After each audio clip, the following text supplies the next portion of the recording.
अस्सलाम वालेकुम दोस्तों, आप सोशल मीडिया पे मुख्तलिफ प्लेटफॉर्म के ऊपर हैं। फेसबुक पे मुख्तलिफ एड्स देखते हैं, रियल स्टेट के ऐड देखते हैं, प्रॉपर्टी की मार्केटिंग देख रहे होते हैं, इसी तरह से इंस्टा की देख रहे होते हैं। तो मुख्तलिफ एड्स जब आ रहे होते हैं तो आप देख रहे होते हैं कि रियल्टर और यूट्यूबर मुख्तलिफ प्रॉपर्टीज़ की मार्केटिंग कर रहे होते हैं। उनके पास जो प्रॉपर्टी होती है उसकी मार्केटिंग कर रहे होते हैं। लेकिन आप एज बायर, आपकी प्रेफरेंसेस डिफरेंट होती हैं, हर क्लाइंट की रिक्वायरमेंट डिफरेंट होती है, उसका कैश फ्लो डिफरेंट होता है, उसकी प्रेफरेंसेस डिफरेंट होती हैं। तो क्या किस तरह के डिसीजन करना चाहिए, कौन सी प्रॉपर्टी पे जाना चाहिए, तो आज इस वीडियो में हम ये टॉपिक कवर करने जा रहे हैं कि एक इन्वेस्टमेंट बहुत वाइज डिसीजन होता है। आप अपनी हार्ड अर्न मनी इन्वेस्ट करने जा रहे होती हैं तो आपको किस तरह की इन्वेस्टमेंट करनी चाहिए। सबसे बेस्ट जो है वो रेंटल प्रॉपर्टीज़ हैं। आपको दुनिया के टॉप के फाइनेंस एडवाइज़र, आपको इन्वेस्टमेंट एडवाइज़र ये एडवाइस करते नज़र आएंगे कि जब आप इन्वेस्टमेंट रियल स्टेट में करें तो रेंटल प्रॉपर्टीज़ में इन्वेस्टमेंट करें जहां से आपको कैश फ्लो आए, जहां से आपको रेंटल इनकम आए।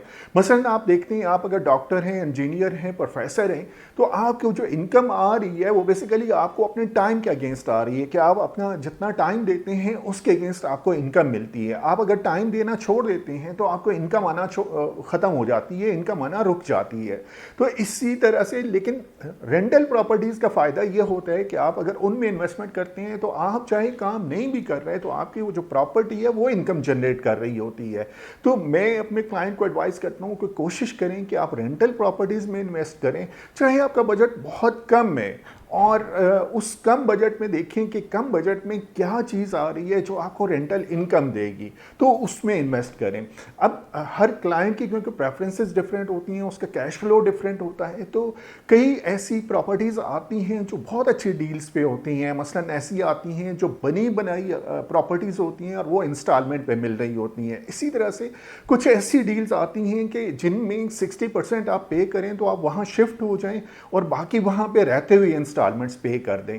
तो इस तरह की डील्स होती हैं जो बहुत अच्छी डील्स होती हैं इन्वेस्टमेंट के पॉइंट ऑफ व्यू से और रेंटल इनकम के पॉइंट ऑफ व्यू से। तो मेरे आज का ये टॉपिक था कि आप कोशिश करें कि आप जब इन्वेस्टमेंट करने जा रहे हैं तो रेंटल प्रॉपर्टीज़ में इन्वेस्टमेंट करें। और गवर्नमेंट भी इसको इनकरेज करने जा रही है क्योंकि गवर्नमेंट प्लॉट्स में और फाइल्स के सिस्टम को, मॉडल को डिस्करेज कर रही है, और गवर्नमेंट चाह रही है कि बिल्डअप प्रॉपर्टीज़ में इन्वेस्टमेंट हो, कंस्ट्रक्शन की एक्टिविटी बढ़े, ताकि ओवरऑल जो हमारी इकानमी है उसमें एक एक्टिविटी आए। तो ये था मेरा टॉपिक कि रेंटल प्रॉपर्टीज़ में आप कैसे इन्वेस्ट कर सकते हैं। आप अगर 40-45 ईयर की एज को पहुँच चुके हैं तो एटलीस्ट इस एज तक आपकी 3 से 4 ऐसी प्रॉपर्टीज बन जानी चाहिए जो आपको रेंटल इनकम दे रही हो, ताकि आपको अपने किचन रन करने के लिए, अपना घर के जो रूटीन के एक्सपेंसेस हैं उनको कवर करने के लिए आपको कोई परेशानी ना हो। तो अगर आपको इन्वेस्टमेंट करनी हो, इस तरह की कोई प्रॉपर्टी, एक्सेप्शनल प्रॉपर्टीज देख रही हो जिनमें रिस्क कम से कम हो, जहां पे रेंट आपको बहुत अच्छा आ सकता हो, तो आप हमें कांटेक्ट कर सकते हैं। मेरा नाम अरशद अमान है। हम होमियम प्रॉपर्टीज के नाम से इस्लामाबाद में रियल एस्टेट का बिजनेस करते हैं। आप हमें कांटेक्ट कर सकते हैं हमारे फ़ोन नंबर के थ्रू, यूट्यूब चैनल के थ्रू और फेसबुक पेज के through. Keep in touch. Thank you so much.